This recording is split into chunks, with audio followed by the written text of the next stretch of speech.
世界媒體報道香港，許多黨的高級領導人批評了習近平。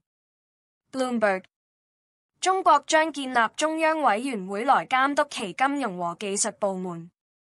重組計劃的目的是增強共產黨在中國政治和經濟中的權力，控制60萬億美元部門的各個方面。中國尋求通過創新和提高技術獨立性來保持其核心作用，並抵禦美國和其他強大西方國家的制裁。這種權力集中與鄧小平1980年代的改革背道而馳。這些變化凸顯了習近平主席在私營公司董事會和大學演講廳中提升共產黨地位的努力。改組範圍廣泛，包括成立中央財政委員會和中央技術委員會，以及恢復舊的解散中央金融工作委員會，以指導金融部門的黨的建設。此外，還將成立中央社會工作部，處理公眾信訪和提案，領導行業協會改革，要求私營部門和社會組織開展黨的建設工作。港澳事務中央辦公室現在將直接向共產黨而不是政府報告。習近平鞏固權力的努力變得越來越重要，因為許多黨的高級領導人批評了習近平的政策，但大多是匿名的。這凸顯了習近平在黨內結構中可能缺乏有影響力的專業人士的支援，這可能會破壞他的權力平衡。然而，最近的這次重組進一步鞏固了習近平的權力，並加強了他的共產黨體系結構。中央黨的系統直管香港。South China Morning Post。根據中國的黨和國家機構改革計劃，北京負責這兩個地區事務的部級最高辦公室港澳事務辦公室現在將向中共中央報告，這是該機構的晉升。這次改組是習近平總統爭取加強對特別行政區控制的一部分。香港事務的大部分決策權掌握在中央委員會手中，習近平擔任中央總書記。在宣布這一消息之前，北京駐香港最高特使鄭雁雄在最近與當地代表的會晤中暗示了這一變化，聲稱有必要改革香港和澳門的領導制度，以確保黨在與一國兩制相關的工作中得到強有力的領導。你今晚寂寞嗎？ New York Times。 你今晚寂寞嗎？是溫世培的導演處女作，是對罪惡之痛結合港式黑幫影響力的探索。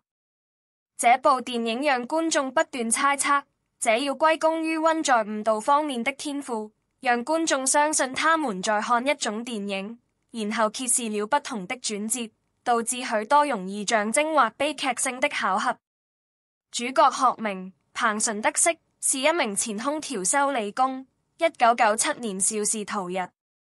命運使然，他的受害者嫁給了一位他的客戶 Sylvia Chong， 因此兩人成為不太可能的朋友。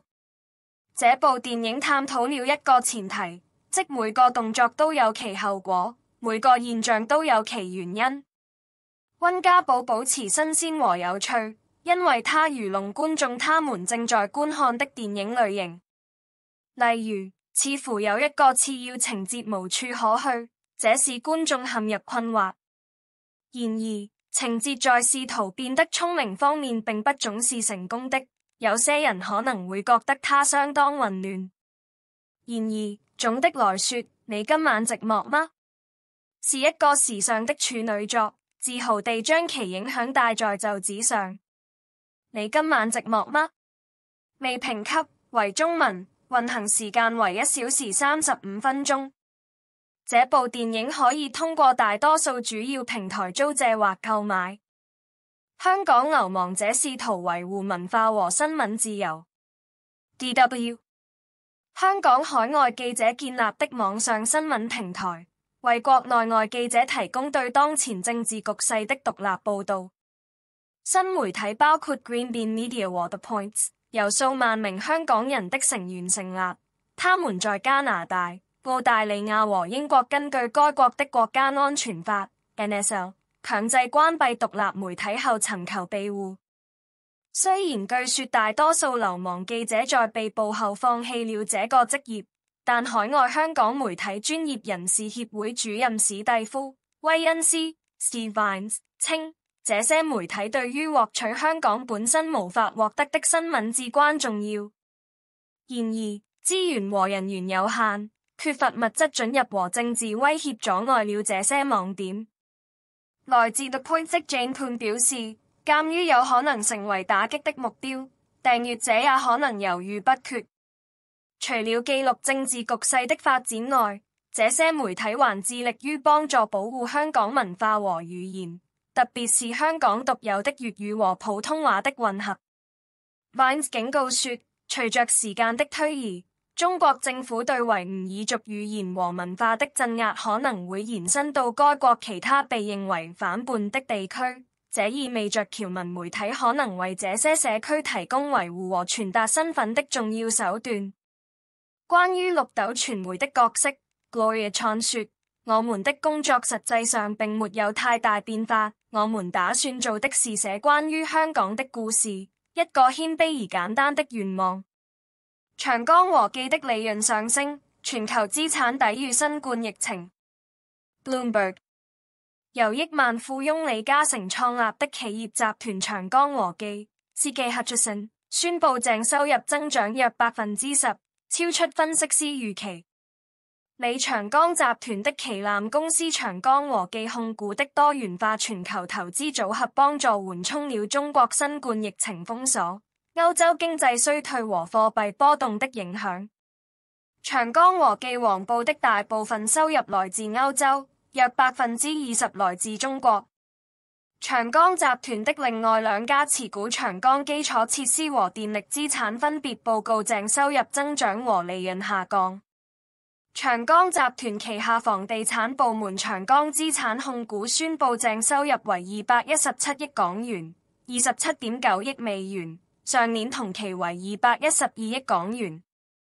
長江資產控股正受到嚴格的新冠疫情政策和香港本土市場利率上升的影響。然而，隨着中國轉向與病毒共存，今年應該會看到積極的轉變。正如世邦魏理仕集團 CBRE Grouping 所引用的，目前空置的優質辦公空間創下歷史新高，以及是奇亞實即將建成的塔樓缺乏承諾租約，該地區目前的商業疲軟顯而易見。電腦故障導致香港機場登機手續延誤。Bloomberg 經香港國際機場旅行的乘客可能會因影響值機系統的技術問題而面臨延誤。國泰航空和機場管理局報告乘客處理速度放緩，原定於上午10點或之後起飛的航班延誤了至少10分鐘，導致所有受影響的乘客感到困惑。目前還沒有關於延誤可能持續多長時間的消息。也沒有關於是否會對航班調度產生任何間接影響的消息。技術問題影響了亞洲最繁忙的機場之一，該機場為全球約200個目的地的100多家航空公司提供服務。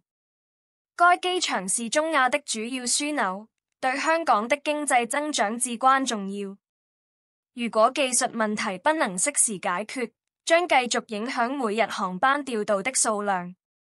今年早些時候，希斯羅機場、蓋特威克機場和倫敦城市機場的乘客在英國航空公司和蓋特威克機場使用的通用系統出現 IT 故障後受到延誤的打擊。